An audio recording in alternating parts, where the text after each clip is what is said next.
లోకం ఒక మాయని తెలుసుకున్నాను, ఏది నా సొంతం కాదనుకున్నాను. ఈ లోకం ఒక మాయని తెలుసుకున్నాను, ఏది నా సొంతం కాదనుకున్నాను.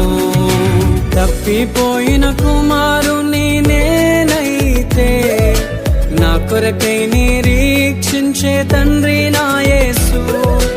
తప్పిపోయిన కుమారుని నేనైతే, నా కొరకై నిరీక్షించే తండ్రి నా యేసు. ఈ లోకమంతా